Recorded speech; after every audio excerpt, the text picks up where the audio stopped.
Sebelumnya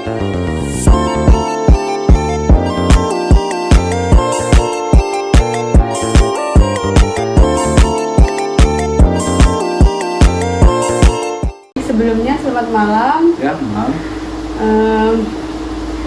Kita akan melakukan sedikit wawancara kepada Masnya ya. Ya. Sebelum kita memulai, alangkah baiknya kita perkenalan terlebih dahulu tentang Masnya dan pekerjaan Masnya sebagai apa. Oke, jadi mungkin perkenalan dulu ya. Nama saya Ahmad Zainul Mutakin. Jadi saya bekerja saat ini sebagai seorang apoteker di sebuah apotek. Oke, baik. Selanjutnya bisa diceritakan bagaimana latar pendidikan Mas sebelum menjadi apoteker? Oke, mungkin ini dari mana ya? Maksudnya dari kuliah gitu atau dari SMA atau? Mungkin dari SMA dulu. Oke, jadi saya itu SMP SMA itu dulu di pesantren. Selama 6 tahun itu di pesantren di Madura, kan saya aslinya Madura ya. Jadi di pesantren, terus kemudian setelah lulus dari pesantren saya ngambil kuliah. Awalnya sih ngambil kedokteran, cuma nggak keterima, terus nyoba lagi tahun depannya saya sampai gap year, terus kemudian baru setelah tahun kedua nyoba kedokteran lagi nggak keterima, baru habis itu masuk farmasi dan alhamdulillah sekarang bisa menempuh pendidikan farmasi 4 tahun S1 farmasi, kemudian 1 tahun profesi apoteker dengan lancar. Mungkin Masnya sebelumnya kuliah di mana ya? Bisa dijelaskan? Baik, sebenarnya saya itu S1 sama profesinya itu di Universitas Muhammadiyah Malang. Jadi masuk tahun 2017, kemudian lulus S1 itu tahun 2022.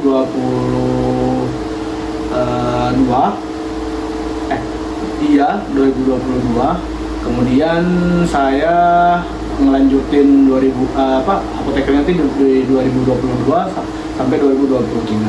Terus kemudian baru kerja. Berarti sekarang Masnya sedang bekerja di sebuah apoteker ya? Kalau boleh tahu apotekernya itu berada di mana? Ya, saya sekarang kerja di apotek. Jadi saya bekerja sebagai apoteker penanggung jawab di apotek Aryati di Kota Batu. Berarti bekerja di Malang ya, Mas? Iya sih, bukan Malang juga sih sebenarnya, lebih ke Batu sih sebenarnya. Karena kotanya tuh masuk Kota Batu. Kalau boleh tahu, berapa lama sih Mas ini menjalani sebagai profesi apoteker di apotek tersebut? Kalau untuk apotek tuh sebenarnya saya baru dari November 2023. Sebelum itu saya sih pernah kerja di industri farmasi ya sebagai supervisor produksi sih. Terus karena saya pengen lanjutin kuliah, jadi saya mencoba untuk waktu yang lebih fleksibel gitu. Jadi biasanya saya jadi resign dari pabrik obat, terus kemudian saya pindah ke apotek itu. Jadi biasanya tuh saya nge-shiftnya itu ketika saya nggak kuliah kayak gitu. Bisa itu malam, bisa itu pagi, terserah. Yang penting pas waktu malamnya. Berarti sekarang Mas Zainul ini bekerja sambil menjalani kuliah ya? Iya, alhamdulillah sih sekarang sambil kuliah lagi sih, kuliah S2. Kalau boleh tahu kuliah S2-nya sekarang di mana ya? Sekarang di UNER sih, di Universitas Airlangga, ngambil farmasi juga, S2 farmasi, S2 Magister Ilmu Farmasi.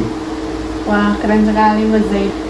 Oke, selanjutnya apa sih pertimbangan Mas Zainul ini memilih profesi sebagai apoteker? Mungkin ada pertimbangannya sebelumnya?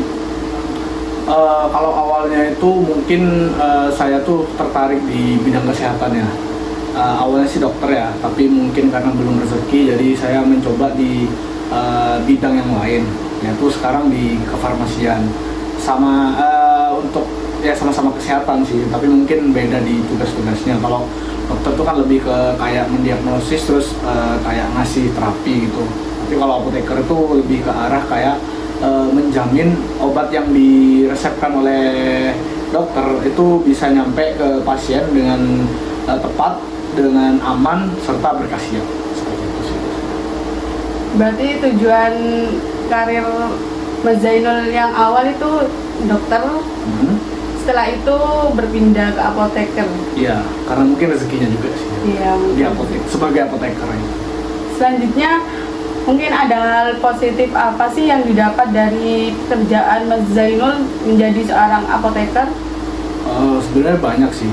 Kalau pas di waktu di industri itu saya kayak kayak senang aja sih dan bangga gitu, karena saya yang menjaga kualitas mutu dari awal pembuatan obat sampai obat itu diedarkan ke pasien gitu. Tapi pas kalau di apotek itu beda lagi. Jadi saya tuh menjaga obat dengan sedemikian rupa, kayak dari segi penyimpanannya selama di apotek, terus kemudian ketika dibeli sama pasien sampai diminum sama pasien, itu semuanya kita kontrol. Jadi kayak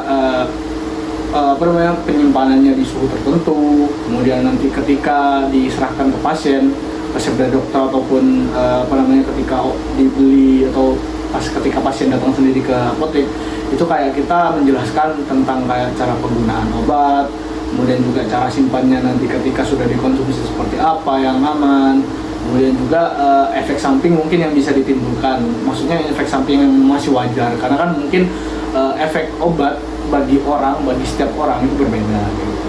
Ya kalau memang ada yang merasakan efek samping, ada yang enggak, terus kemudian ada yang mengganggu atau yang enggak, mungkin kita kayak ngasih tahu kalau memang nanti ada efek yang bisa sekiranya mengganggu jadwal atau mungkin aktivitas sehari-hari, mungkin nanti bisa kita edukasi gitu, kayak mungkin ngantuk, kemudian juga mungkin alergi, kemudian nanti mungkin kalau alergi itu apa yang harus pasien lakukan, seperti kayak langsung mungkin ke dokter dan semacamnya. Nah kita itu edukasi semua, jadi itu jadi bisa kayak meningkatkan, pertama itu bisa meningkatkan atau mempercepat penyembuhan pasien, karena kan dosis yang dikasihkan dan cara minumnya itu sudah sesuai. Terus yang kedua bisa menjaga keamanan pasien minum obat itu, karena kan obat sebenarnya tidak semudah yang dipikirkan gitu. Jadi banyak juga pertimbangan-pertimbangannya. Jadi memang harus diedukasi supaya tetap aman. Wah, berarti banyak sekali ya pengalaman kerja Mas Zainul ini, mulai dari di industri pabrik dan di apotek. Oh iya, di industri farmasi dan di apotek sendiri ya. Baik, selanjutnya saya akan bertanya, ada nggak sih resiko dan tantangan yang dihadapi Mas Zainul selama menjalankan profesi sebagai apoteker ini? Untuk resiko tantangan ya, untuk resikonya sendiri sih mungkin kita tidak boleh cepat bosan untuk selalu mengembangkan diri atau belajar lah tentang ilmu-ilmu baru, terutama kan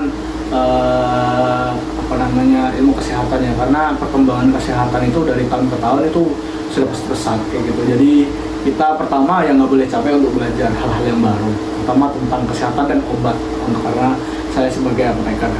Terus kemudian yang kedua itu ya mungkin kita harus sabar sih, karena kan kita bukan cuma sekedar bekerja, tapi juga meniatkan diri mengabdi kepada masyarakat dengan cara menjaga kesehatan mereka kan. Jadi mungkin kayak kita pasti beberapa kali saya sendiri sih menemukan kayak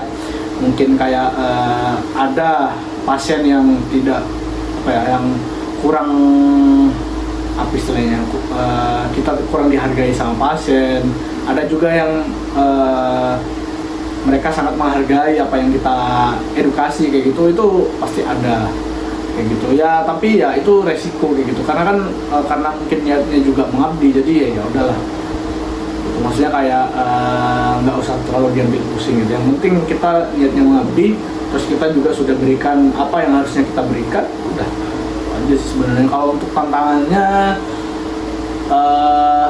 mungkin lebih ke arah kayak kita harus cermat sih dalam mengedukasi pemberian obat atau terus kemudian penggunaannya juga, karena ketika kita salah itu kan taruhannya kan nyawa orang lain ya. Jadi kita juga secara istilahnya secara moral itu juga secara tidak langsung kan juga apa ya namanya membuat orang celaka gitu kalau memang kita salah mengedukasi. Terus kemudian tantangannya juga mungkin lebih ke apa ya? Ya memahami pasiennya sih. Kadang tuh pasiennya tuh kayak ada yang mereka nurut sama kita, ada yang enggak, kayak gitu sih biasanya. Nah, cara kayak menaklukkan atau membuat mereka yang tidak nurut sama kita tuh mengerti, itu yang jadi tantangan sih biasanya.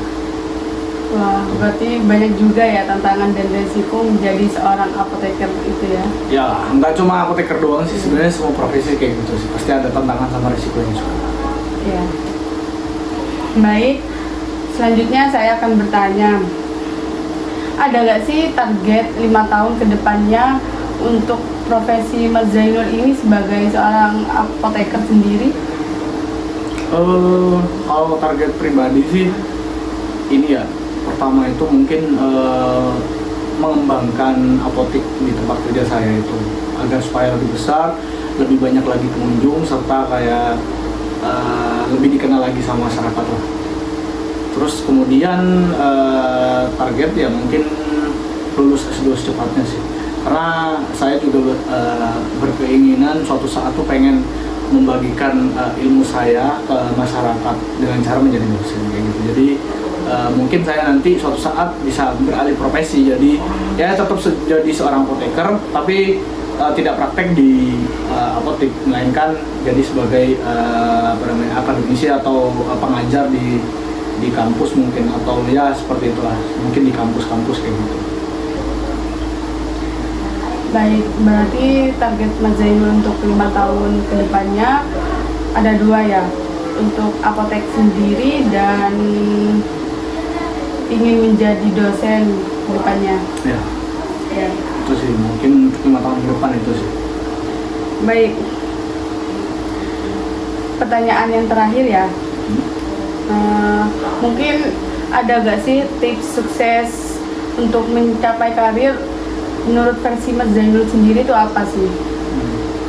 Kalau dari saya sih ya, kalau saya itu hanya masih belum sukses sih Mbak. Jadi